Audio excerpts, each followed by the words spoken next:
इंजीनियरमैन। तो आज की इस वीडियो में हम लोग डिटेल्स में डिस्कस करेंगे बीपीएससी एई सिविल की जो वैकेंसीज आई थी 7/2020 और जिसका एग्ज़ाम अभी कुछ दिन पहले हुआ है, बट रिजल्ट का डेट जो दिया गया था कि 24 नवंबर को 26 नवंबर को रिजल्ट आएगा। 1/2019 से लेकर के अभी 7/2020 तक जो भी रिक्रूटमेंट हुआ है, हर किसी का वैकेंसीज का रिजल्ट पेंडिंग है और अगर रिजल्ट दे दिया है तो ज्वाइनिंग पेंडिंग है।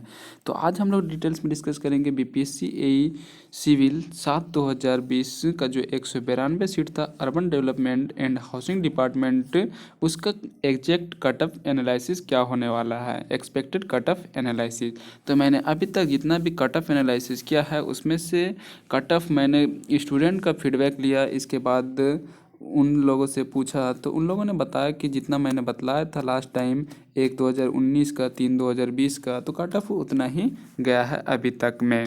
क्योंकि अभी तक तो बीपीएससी के थ्रू जितना भी एग्ज़ाम हुआ है सिंगल स्टेज वाला, तो अभी किसी का कट ऑफ रिलीज़ नहीं किया गया है। जब तक फाइनल रिजल्ट नहीं दे देता है तब तक कट ऑफ रिलीज़ नहीं करता है।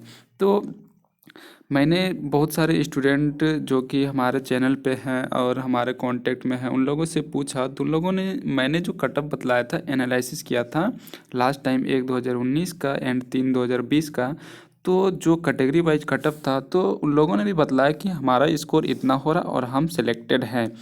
तो इसीलिए इस बार फिर हमने फीडबैक लिया फाइनल आंसर की आने के बाद कि कितना कट ऑफ जा सकता है। तो कट ऑफ एनालिसिस के बारे में हम लोग इसमें कैटेगरी वाइज डिटेल्स में डिस्कस करेंगे। और डिस्कस करने से पहले आपसे रिक्वेस्ट है कि अभी तक आपने हमारे चैनल इंजीनियर माइंड को सब्सक्राइब नहीं किया है तो चैनल को सब्सक्राइब कर लो, वीडियो अच्छा लगे तो लाइक कर दो और शेयर कर दो। और एक रिक्वेस्ट आपसे है कि कल जो 17 दिसंबर को स्ट्राइक रखा गया है अगेंस्ट वेटेज के जो कॉन्ट्रैक्ट बेसिस वाले स्टूडेंट हैं और जो कॉन्ट्रैक्ट बेसिस पे वर्क कर रहे हैं, उन लोगों को जो वेटेज दिया जा रहा है 25% हर एक वैकेंसीज में, उसके रिगार्डिंग एक स्ट्राइक रखा गया है। तो इस स्ट्राइक में जो कि मैंने कम्युनिटी पोस्ट भी किया है, तो इसके रिगार्डिंग आप जो प्रोटेस्ट रखा गया तो इसमें आप बढ़ चढ़ के हिस्सा लें और कहीं ना कहीं ये आपके लिए बेनिफिट्स होगा और आने वाले जो वैकेंसीज है उसमें आपको बेनिफिट्स मिलेगा। अदरवाइज कभी भी आप लोग, जो मैं कट ऑफ एनालिसिस बतला रहा हूँ, इतने कट ऑफ में कभी भी आप क्वालिफाई नहीं कर पाएंगे और कभी भी आप असिस्टेंट इंजीनियर बिहार में नहीं बन पाएंगे। इसलिए आपसे रिक्वेस्ट है कि कल जो स्ट्राइक रखा गया है महा धरना प्रदर्शन, उसमें आप मैंने एड्रेस दिया है और अगर किसी को कोई भी क्वेरी हो तो उसमें कॉन्टैक्ट नंबर दिया गया है, उससे आप कॉन्टैक्ट कर सकते हैं और पूछ सकते हैं किस लोकेशन पे आना है, क्या क्या क्राइटेरिया है, कैसे जाना है। तो आप इस प्रदर्शन में, इस प्रोटेस्ट में ज़रूर हिस्सा लें। अगर आप किसी अदर डिस्ट्रिक्ट में है या किसी अदर स्टेट में है और आप बीपीएससी असिस्टेंट का प्रिपरेशन कर रहे हैं, तो भी आपसे रिक्वेस्ट है कि आप उस प्रदर्शन में, उस प्रोटेस्ट में हिस्सा लें, ताकि जो प्रोटेस्ट है वो हमारा एक अच्छे तरीके से सफल हो सके और कानून को वापस करने में सहयोग करें, ताकि अगर न्यू वैकेंसी आती है तो उसमें हर एक लोगों को, जो फ्रेशर कैंडिडेट्स हैं, उसको बेनिफिट्स मिल सके। तो आप ज़रूर इस प्रोटेस्ट में हिस्सा लें, आपसे रिक्वेस्ट है। और अगर आप किसी अदर स्टेट में हैं फिर भी आप कोशिश करेंगे कि यहाँ पर पहुँचे और प्रोटेस्ट में हिस्सा लें, क्योंकि अगर आप आज नहीं बोलेंगे तो कल श्योर है कि ये वैकेंसीज जो न्यू आने वाली है और ये जो अभी केस चल रहा है कोर्ट केस, इस वैकेंसी पे 1/2019 से लेकर के 7/2020 तक, इसमें भी वो लोग लागू करवा देंगे और किसी भी फ्रेशर कैंडिडेट का सिलेक्शन होने का कोई भी चांसेस नहीं बनता है, क्योंकि 100 मार्क्स उन लोग को फोकट में मिल जाएगा, फ्री ऑफ कॉस्ट, कुछ नहीं लगेगा। और वो लोग अगर 200 मार्क्स भी लाते हैं तो लोग सिलेक्टेड रहेंगे और हम लोग 300 मार्क्स भी लाते हैं तो भी हम लोग सिलेक्ट नहीं हो पाएंगे जो फ्रेशर कैंडिडेट्स हैं। इसलिए आपसे एक बार फिर रिक्वेस्ट है कि आप इस प्रोटेस्ट में ज़रूर हिस्सा लें। और कहीं भी हैं आप तो लोकेशंस दिया गया है, कॉन्टैक्ट नंबर दिया गया है और अगर कुछ क्वेरी हो तो आप इस कॉन्टैक्ट नंबर पे कॉन्टैक्ट करके पूछ सकते हैं, लेकिन प्रोटेस्ट में ज़रूर हिस्सा लें। तो आपसे रिक्वेस्ट है कि डिस्कस करेंगे हम लोग कट ऑफ एनालिसिस के बारे में। इससे पहले अभी तक आपने हमारे चैनल को सब्सक्राइब नहीं किया तो चैनल को सब्सक्राइब कर लो, वीडियो अच्छा लगे तो लाइक कर दो और शेयर कर दो। तो चलिए अब हम लोग कट ऑफ एनालिसिस करते हैं। तो बीपीएससी असिस्टेंट इंजीनियर सिविल की जो वैकेंसीज आई थी, एडवर्टाइजमेंट नंबर 7/2020, अभी नवंबर में इसका एग्जामिनेशन हुआ था। इसके बाद 192 सीट है और रिजल्ट तो अभी तक नहीं आया, लेकिन कट ऑफ एनालिसिस कितना जा सकता है, कितना में सेफ स्कोर माना जा सकता है, उसके रिगार्डिंग हम लोग डिटेल्स में डिस्कस करेंगे। तो इसमें टोटल जो पेपर था वो 6 पेपर था, जिसमें 4 स्कोरिंग मार्क्स पेपर है और 2 क्वालिफाइंग।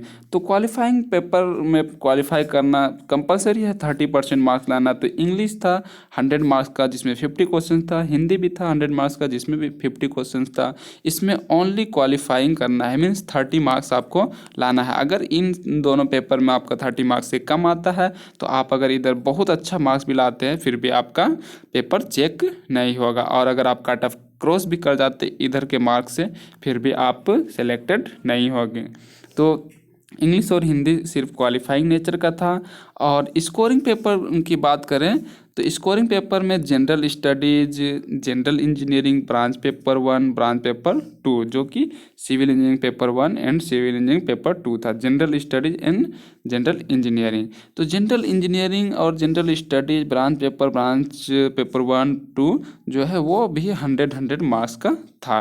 तो जनरल स्टडीज में उतना क्वेश्चन जो था वो मॉडरेट था, तो 60 से 64% मैक्सिमम इतना ला ही सकते हैं। मीन्स ये जनरल के लिए है, जनरल कैंडिडेट्स जो है जो अनरिजर्व कैटेगरी के हैं वो इतना मार्क्स ला सकते हैं, 60 to 64।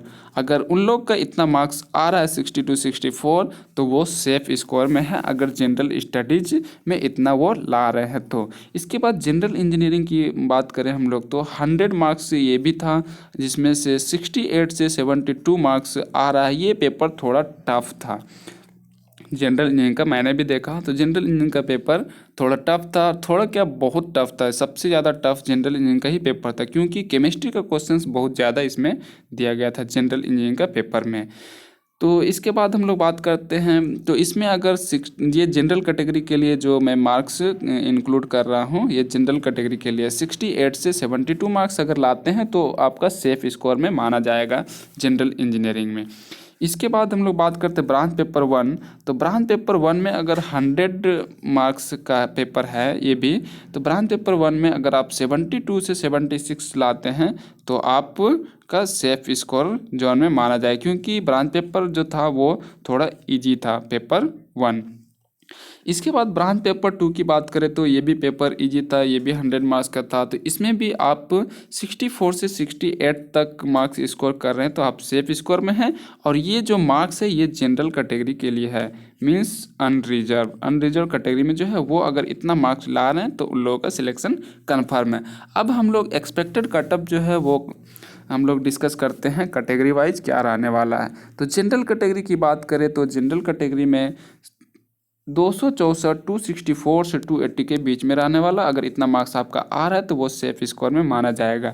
बीसी कैटेगरी में 258 से 264 के बीच में अगर आपका मार्क्स आ रहा है तो आप सेफ जोन में माने जाएंगे और आपका सिलेक्शन कन्फर्म है। इसके बाद ईबीसी कैटेगरी की बात करें तो 252 से 256 में लास्ट टाइम जो सिलेक्शन हुआ था इसमें जनरल कैटेगरी में, तो इसमें 278 में सेलेक्ट हो गया था। एक कैंडिडेट्स है जो कि मुझे मिला है, वो जनरल कैटेगरी में वो 278 लाया था, एक 2019 की जो वैकेंसी है और वो सिलेक्टेड है। अब पता नहीं वो कैसे बोल रहा है, और बहुत सारे कैंडिडेट्स हैं जो कि बता रहे थे कि 284 आया है जनरल कैटेगरी में और वो सिलेक्ट है। तो अब बोलना थोड़ा मुश्किल हो जा रहा है, क्योंकि बहुत कोई अपना मार्क्स सही भी नहीं बता पाते हैं कि हाँ मेरा मार्क्स इतना आया है और हम सेलेक्ट नहीं है।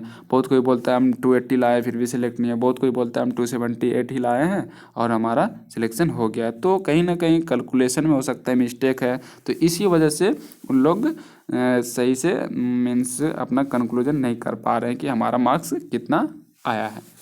तो ईबीसी कैटेगरी की बात करें तो 252 से 256 के बीच अगर आपका मार्क्स आ रहा है तो आप सेलेक्ट हैं। एससी कैटेगरी में अगर आप हैं, एससी कैटेगरी से बिलोंग्स करते हैं, तो 244 से 248 के बीच अगर मार्क्स आ रहा है तो ये सेफ स्कोर, सेफ जोन में माना जाएगा। इसके बाद एसटी और ईडब्ल्यूएस का कटअप जो है हमेशा सेम ही रहेगा, क्योंकि 234 से 242 के बीच का जो रेंज है इसी में एसटी और ईडब्ल्यूएस का 2-4 मार्क्स से आगे पीछे रहता है हमेशा ईडब्ल्यूएस और एसटी कैटेगरी का कटअप। तो उम्मीद है आपको ये कटअप एनालिसिस सही लगा होगा। अगर कटअप एनालिसिस सही लगा, क्योंकि कटअप एनालिसिस जो है ये एक्सपेक्टेड है, तो हो सकता है 5 से 10 मार्क्स आगे पीछे जा सकता है। और अब हम लोग गर्ल्स कैंडिडेट की बात करें तो सारे कैटेगरी में 5 से 10 मार्क्स कम कर दिए जाए तो ये गर्ल्स कैंडिडेट के लिए कटअप एनालिसिस हो सकता है। तो ये एग्जैक्ट कटअप एनालिसिस ही बोला जा सकता है, क्योंकि लास्ट टाइम हमने जो बतलाया था 2019 का, और बहुत से कैंडिडेट से मैंने कांटेक्ट किया तो उन्होंने बतलाया कि आपका जो कटअप एनालिसिस है वो बिल्कुल सही है, क्योंकि बहुत से कैंडिडेट्स का उतना ही मार्क्स में सिलेक्शन हो गया है और मैंने उनसे कांटेक्ट भी किया। तो उम्मीद है आपको ये इन्फॉर्मेशन अच्छा लगा और ये कटअप एनालिसिस अच्छा लगा। तो कटअप एनालिसिस का वीडियो और इंजीनियरिंग जॉब से अपडेट पाने के लिए हमारे चैनल इंजीनियर माइंड को सब्सक्राइब करें, और स्टडी मटेरियल के लिए भी हमारे यूट्यूब चैनल पे बहुत सारे लेक्चर्स अवेलेबल है। तो एक बार फिर से आपसे रिक्वेस्ट है कि चैनल को सब्सक्राइब कर लो, वीडियो अच्छा लगे तो लाइक कर दो और शेयर कर दो, और कल जो महाधरना प्रदर्शन है, प्रोटेस्ट है, उसमें ज़रूर आप हिस्सा लें। तो आज के वीडियो में इतना ही, फिर नेक्स्ट वीडियो मिलते हैं, तब तक के लिए बाय।